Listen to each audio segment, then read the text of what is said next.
और सम्मेलन जैसे तैसे वो आयोजित कर पाए इसी हॉल में। और इससे आधे लोग जो है वो पिछले सम्मेलन में बैठे थे। लॉकडाउन भी आया, किसान आंदोलन भी आया, सारी चीजें आई जो जिसके चलते अब हम मीटिंग भी नहीं बुला पाए। लॉकडाउन के चलते तो ये स्थिति थी ना, आप घर से बाहर ही नहीं निकल सकते एक बार पहले लॉकडाउन में, और लगभग दूसरे लॉकडाउन में एक टाइम तक ये स्थिति बनी रही। तो इस दौर के अंदर हम आज इस स्थिति में हैं कि ये हॉल अपना खचाखच भरा हुआ है। एक टारगेट यहां पे जिस तरीके से साथी सतबीर बोलते हुए रख रहा था कि आने वाले टाइम पे हम इतना एक मजबूत डीवाईएफआई संगठन जो हम खड़ा कर पाएंगे। ये एक आशा जो सतबीर ने कहा कि हम उम्मीद करते हैं, उम्मीद तो हम करते हैं आपसे। आप तो फैसला करो, आप तो आश्वासन दो कि हाँ करके दिखाएंगे। ये हो सकता है। और जब इतने सारे नौजवान चेहरे एक साथ बैठे हैं, इतनी एक अलग तरह के एक विषयों के ऊपर, क्योंकि आमतौर पे नौजवानों के हमारे टाइम पे जब कॉलेज में पढ़ते थे 3 विषय जो डिस्कशन के चर्चा के विषय थे, एक क्रिकेट, एक फिल्म और तीसरा अभी के युवाओं के जो बीच में डिस्कशन है वो क्रिकेट और फिल्म, उन्होंने उस पर डिस्कशन करना छोड़ दिया। एकमात्र डिस्कशन वो नौजवानों का, और वो ये बहुत चैलेंजिंग चीज है। आप समझ रहे हो, इस देश के अंदर 2 साल की लड़कियों के साथ में रेप हो रही, 80 साल की बुजुर्ग महिलाओं के साथ में रेप हो रहे हैं। और सिर्फ रेप नहीं हो रहे, ब्रूटली मर्डर, उनके शरीर में पता नहीं क्या क्या डाल के जो है, और जिस तरीके से उनके शरीर को अस्त व्यस्त करके उनका कत्ल किया है। आप सोचो 8-8 साल की लड़कियों के साथ में ये घटना। इस बेरोजगारी ने, इस तनाव ने नौजवानों को हैवान बना दिया। इसलिए आज के टाइम पे जरूरत है, जो बार बार में हमारे वक्ता बोलते हुए बोल रहे थे कि स्टेडियम की जरूरत है, लाइब्रेरियों की जरूरत है। ये 2 मुद्दे आप लोगों ने जनता के बीच में, नौजवानों के बीच में लेके जाने पड़ेंगे। हर गांव में लाइब्रेरी की जरूरत है।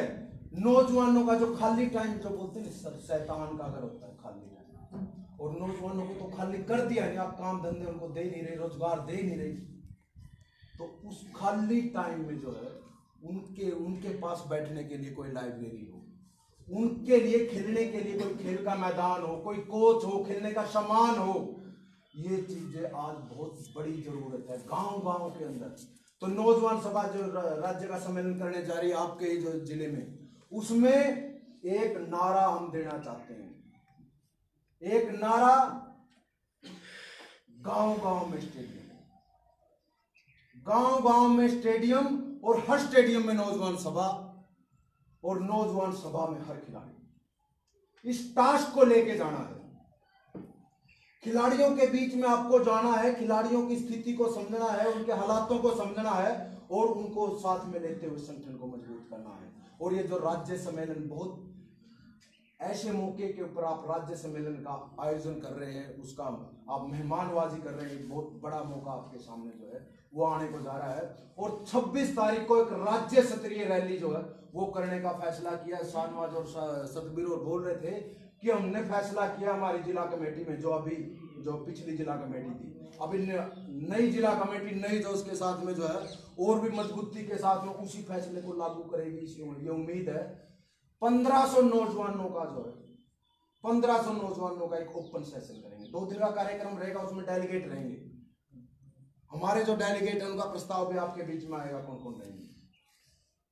लेकिन 1500 नौजवान आज के टाइम पे इकट्ठा करना बड़ी राजनीतिक पार्टियों के लिए भी टेढ़ी खीर है, आसान काम।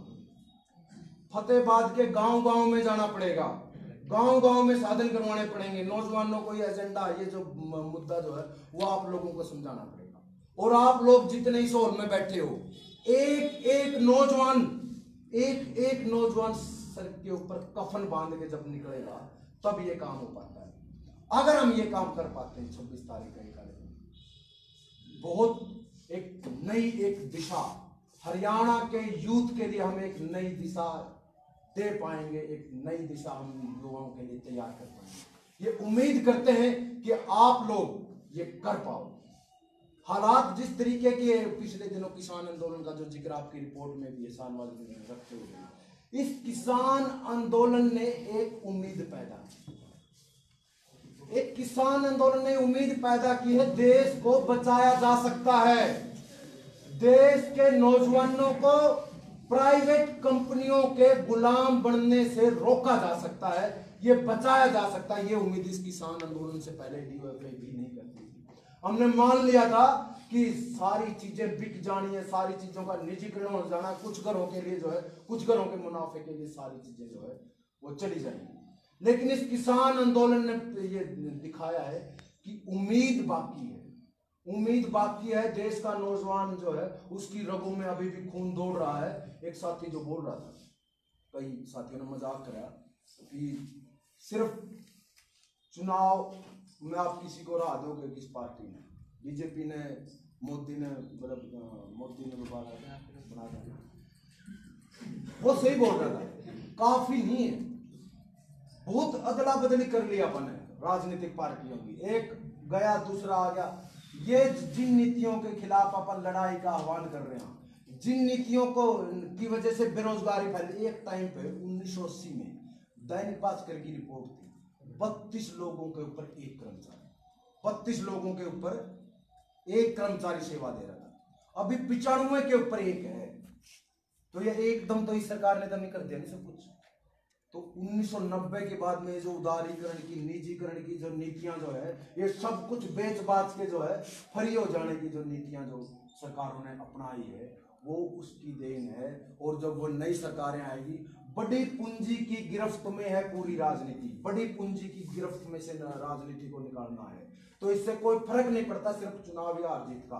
असली लड़ाई सड़कों के ऊपर होगी। राम मनोहर लोहिया की जो मशहूर पंक्तियां हैं कि जब सड़कें सुनसान हो जाती है तो संसद आवारा हो जाती है। हमें एक फैसला लेना पड़ेगा, आज की युवा पीढ़ी को एक फैसला लेना होगा कि हम सड़कों को सुनसान नहीं होने देंगे और किसी भी हालात में इस संसद को तानाशाही नहीं होने देंगे, इस संसद को आवारा नहीं होने देंगे। और आने वाले टाइम पे हम एक मजबूत संगठन खड़ा करेंगे, एक शानदार अपर सम्मेलन जो है वो फतेहाबाद में आयोजित करेंगे। एक ऐसा सम्मेलन जो पूरे यूथ को जो है वो गाइड करेगा, पूरे यूथ को वो दिशा देगा। ज्यादा समय नहीं लेते हुए मैं अपनी बात समाप्त करता हूँ।